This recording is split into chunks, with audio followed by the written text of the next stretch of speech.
ಟ್ರೈನಲ್ಲಿ ಪ್ರಯಾಣ ಮಾಡ್ತಾ ಒಬ್ಬ ಯುವಕ ಕೂತ್ಕೊಂಡು ಸತ್ಯವೇದ ಓದ್ತಾ ಇರ್ತಾರೆ.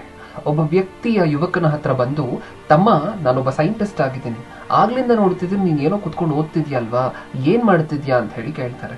ಅದಕ್ಕೆ ಆ ಯುವಕ, ನಾನು ಸತ್ಯವೇದ ಓದ್ತಿದ್ದೀನಿ ಸರ್, ಬೈಬಲ್ ಓದ್ತಿದ್ದೀನಿ ಅಂತ ಉತ್ತರ ಕೊಡ್ತಾರೆ. ಅದಕ್ಕೆ ಆ ಸೈಂಟಿಸ್ಟು, ಈ ಕಾಲದಲ್ಲೂ ವಿಜ್ಞಾನ ಇಷ್ಟು ಮುಂದುವರೆದಿರ್ಬೇಕಾದ್ರೆ, ನಾವು ಟೆಕ್ನಾಲಜಿಯಲ್ಲಿ ಇಷ್ಟು ಮುಂದೆ ಇರಬೇಕಾದ್ರೆ ನೀನಿನ್ನೂ ದೇವರು, ಬೈಬಲ್ಲು ಇದನ್ನೆಲ್ಲ ನಂಬ್ತೀಯ, ದೇವ್ರಿದ್ದಾರೆ ಅಂತ ನಂಬ್ತೀಯ ಅನ್ನುವಂತಹ ಪ್ರಶ್ನೆಯನ್ನ ಕೇಳ್ತಾರೆ. ಸ್ವಲ್ಪ ಹೊತ್ತಾಗತ್ತೆ, ಸ್ಟೇಷನ್ ಬರುತ್ತೆ, ಇವರಿಬ್ಬರೂ ಸಹ ಟ್ರೈನ್ ಇಳಿಬೇಕಾಗಿರುವಂತಹ ಪರಿಸ್ಥಿತಿ ಬರುತ್ತೆ, ಸಮಯ ಬರುತ್ತೆ. ಆಗ ಆ ವ್ಯಕ್ತಿ ಯುವಕನ ಹತ್ರ ಬಂದು, ತಮ್ಮ, ನಾನು ಸೈಂಟಿಸ್ಟ್ ಅಂತ ನನ್ನ ಪರಿಚಯವನ್ನ ನಿನಗೆ ಮಾಡ್ಕೊಂಡಿದ್ದೀನಿ, ನೀನ್ ಯಾರು ಅಂತ ಹೇಳಲೇ ಇಲ್ಲ ಅನ್ನುವಂತಹ ಪ್ರಶ್ನೆ ಕೇಳ್ತಾರೆ.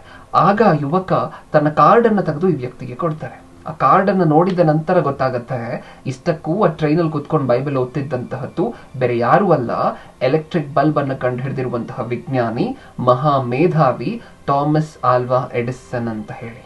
ಇದು ಗೊತ್ತಾಗಿದ ತಕ್ಷಣ ಆ ವ್ಯಕ್ತಿಯ ಯುವಕನ ಹತ್ರ ಹೋಗಿ, ಸರ್ ದಯವಿಟ್ಟು ನಿಮ್ದೊಂದು ಅಪಾಯಿಂಟ್ಮೆಂಟ್ ಕೊಡ್ತೀರಾ, ನಿಮ್ಮನ್ನ ಭೇಟಿ ಮಾಡಬೇಕು, ನಿಮ್ಮನ್ನ ಭೇಟಿ ಮಾಡುವಂತಹದ್ದು ನನ್ನ ಜೀವನದ ಕನಸು ಅಂತ ಹೇಳಿ ಕೇಳ್ಕೊಳ್ತಾರೆ. ಎಡಿಸನ್ ಕೊಟ್ಟಂತಹ ಅಪಾಯಿಂಟ್ಮೆಂಟ್ ನ ಪ್ರಕಾರ ಆ ವ್ಯಕ್ತಿ ಎಡಿಸನ್ ನ ಲ್ಯಾಬೋರೇಟರಿಗೆ ಬರ್ತಾರೆ.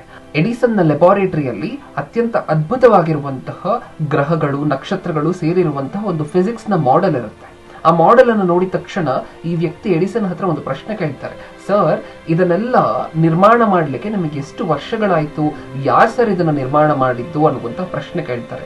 ಆಗ ಎಡಿಸನ್ ಅವರು, ಇಲ್ಲ, ನಾನೊಂದು ದಿನ ರಾತ್ರಿ ನಿದ್ರೆ ಮಾಡಿ ಬೆಳಗ್ಗೆ ಎದ್ದು ಬಂದು ಕದ ಓಪನ್ ಮಾಡಿದ ತಕ್ಷಣ ಇದೆಲ್ಲ ಆಟೋಮ್ಯಾಟಿಕ್ ಆಗಿ ನಿರ್ಮಾಣ ಆಗೋಗಿತ್ತು ಅಂತ ಹೇಳ್ತಾರೆ. ಆಗ ಆ ವ್ಯಕ್ತಿ ಎಡಿಸನ್ಗೆ, ಸರ್ ದಯವಿಟ್ಟು ತಮಾಷೆ ಮಾಡಬೇಡಿ, ನನಗೆ ಕುತೂಹಲ ಇದೆ, ದಯವಿಟ್ಟು ಹೇಳಿ ಇದನ್ನ ಹೇಗ್ ನಿರ್ಮಾಣ ಮಾಡಿದ್ರಿ, ಯಾರು ನಿರ್ಮಾಣ ಮಾಡಿದ್ದು ಅಂತ ಹೇಳಿ ಅಂತ ಇನ್ನೊಂದ್ಸಾರಿ ಕೇಳ್ತಾರೆ.